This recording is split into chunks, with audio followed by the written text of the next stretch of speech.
हाँ तो दोस्तों, इस वीडियो के अंदर हम सेल ई-कोर गैजेट के आईपीओ के बारे में बात करेंगे और जानेंगे कि इस आईपीओ के अंदर आपको कितना लिस्टिंग गेन मिल सकता है और आपको इस आईपीओ के अंदर अप्लाई करना चाहिए या नहीं। चलिए शुरू करते हैं। तो देखिए, सबसे पहले हम ये जानेंगे कि ये कंपनी क्या काम करती है। तो देखिए, जो कंपनी 2020 में ये कंपनी स्टार्ट हुई, यानी कि लगभग 2 से 3 साल पहले ये कंपनी हमें स्टार्ट होती हुई नजर आई है।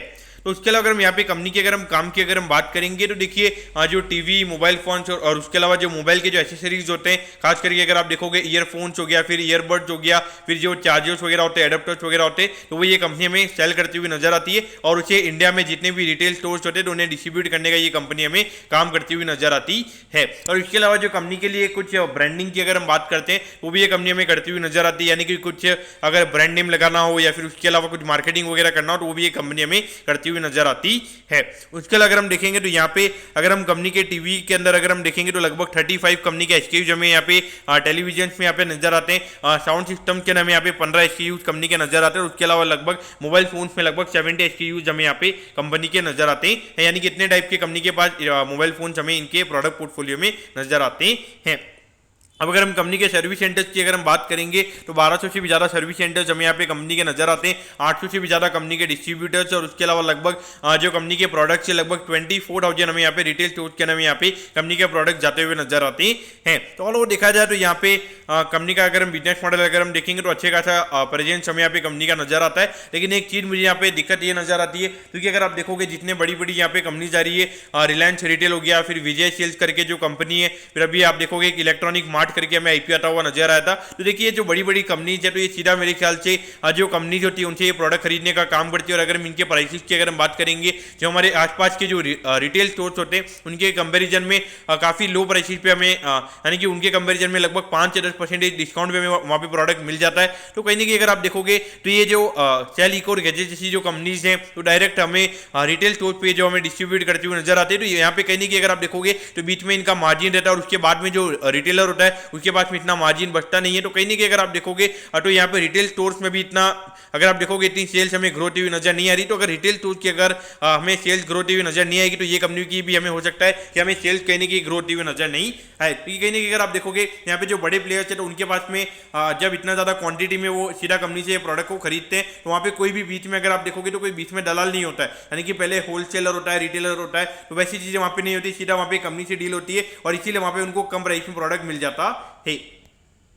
अब अगर हम यहाँ पे ऑब्जेक्टिव की अगर हम बात करेंगे तो देखिए, वर्किंग कैपिटल की रिक्वायरमेंट के लिए यहाँ पे कंपनी का आईपीओ आ रहा है और इसके अलावा यहाँ पे जो आईपीओ से रिलेटेड जो कंपनी का एक्सपेंस लगने वाला है वो भी कंपनी इसी से यूटिलाइज हमें करती हुई नजर आएगी। तो देखिए, यहाँ पर कुछ ऐसा ऑब्जेक्टिव भी नहीं है, कुछ ऐसा कुछ अलग है भी नहीं है मेरे ख्याल से। कंपनी के अगर हम बिजनेस की अगर हम बात करेंगे तो रोल ओवर के लिए यहाँ पे एक मेन यहाँ पे कैश की रिक्वायरमेंट है। अगर आपके पास में कैश अटक जाता है तो आपके बिजनेस में दिक्कत हो जाएगी। बाकी अगर आपका कैश अगर अच्छे से रोल आउट अगर हो रहा है, यानी कि अगर उसकी रोलिंग अच्छे से हो रही है तो आपका बिजनेस मेरे ख्याल से अच्छा चलेगा, क्योंकि ये बिजनेस में और कुछ नया करने का मेरे ख्याल से नहीं है। अब अगर हम यहाँ पे कंपनी के प्रमोटर्स की अगर हम बात करेंगे तो देखिए, रवि अग्रवाल जी हमें कंपनी के प्रमोटर नजर आते हैं और उसके अलावा निखिल अग्रवाल जी, ये दोनों हमें कंपनी के प्रमोटर नजर आते हैं।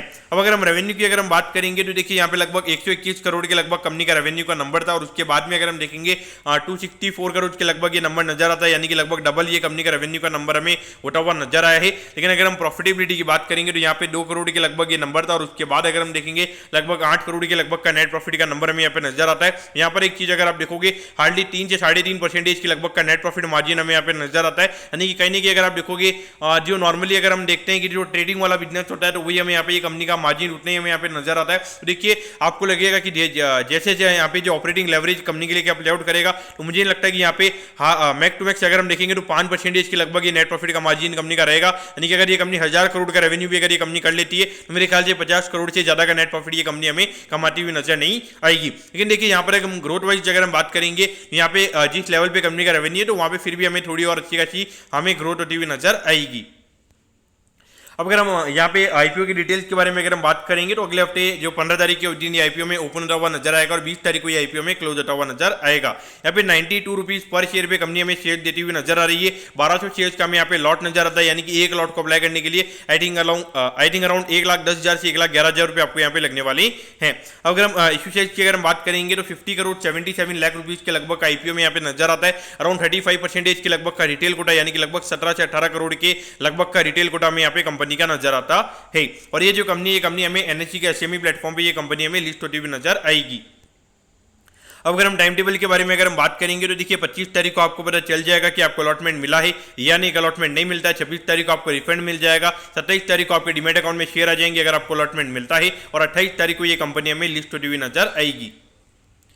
अब अगर हम एट दी एंड अगर हम वैल्यूएशन के पैरामीटर्स की अगर हम बात करेंगे तो देखिए अराउंड 190 करोड़ के मार्केट कैप पे ये कंपनी का आईपीओ आ रहा है। तो इसके हिसाब से अगर हम देखेंगे लगभग 24 से 25 के पी रेशियो पे ये कंपनी का आईपीओ में आता हुआ नजर आ रहा है। तो देखिए अगर हम ग्रोथ वाइज अगर हम देखेंगे तो पिछले साल की कंपेरिजन में काफी अच्छी ग्रोथ हमें देखने को मिली है, लेकिन मुझे नहीं लगता कि ये ग्रोथ ये कंपनी के लिए आने वाले टाइम पे इतनी ज्यादा ग्रोथ रहेगी, क्योंकि अभी अगर आप देखोगे 250 करोड़ से ज्यादा का रेवेन्यू का नंबर कंपनी का हो गया है। और बीच में अगर हम देखेंगे जितने भी मिडल मैन अगर हमें नजर आ रहे हैं वो कहने के हमें कम होते हुए नजर आ रहे हैं, क्योंकि अगर आप नॉर्मल मार्केट में जाओगे जितने भी रिटेलर्स है तो उनका एक ही मानना है कि जितना उनका धंधा हो रहा है उतना ही उनका धंधा हो रहा है, उनका धंधा में कोई बढ़ता हुआ नजर नहीं आ रहा है। क्योंकि जिस तरीके से ये रिलायंस रिटेल हो गया, विजय सेल्स हो गया, जो ये बड़ी बड़ी कंपनी चाहिए जो डायरेक्टली कस्टमर से यानी कि जो बड़ी बड़ी कंपनी होती है उनसे वो डायरेक्ट परचेज करने का काम करते हैं, तो इसलिए यहाँ पे मिडिल मैन वाला बिजनेस हमें कम होता हुआ नजर आ रहा है। तो इस पॉइंट ऑफ व्यू से देखा जाए तो मेरे ख्याल से अगर मैं ग्रे मार्केट प्रीमियम की अगर मैं बात करूंगा लगभग 35 से 40% के लगभग का प्रीमियम हमें यहाँ पे नजर आता है। और लगभग यानी कि ग्रे मार्केट प्रीमियम ये बता रहा है कि लगभग एक लॉट पे आपको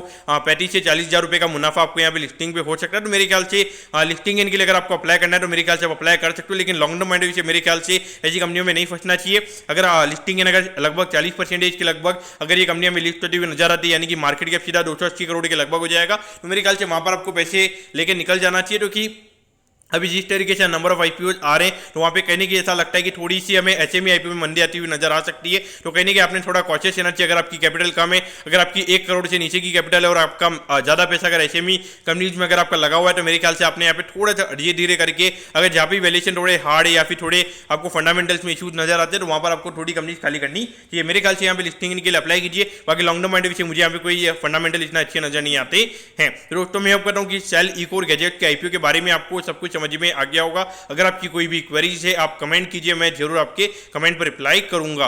ओके दोस्तों, thank you, have a nice day.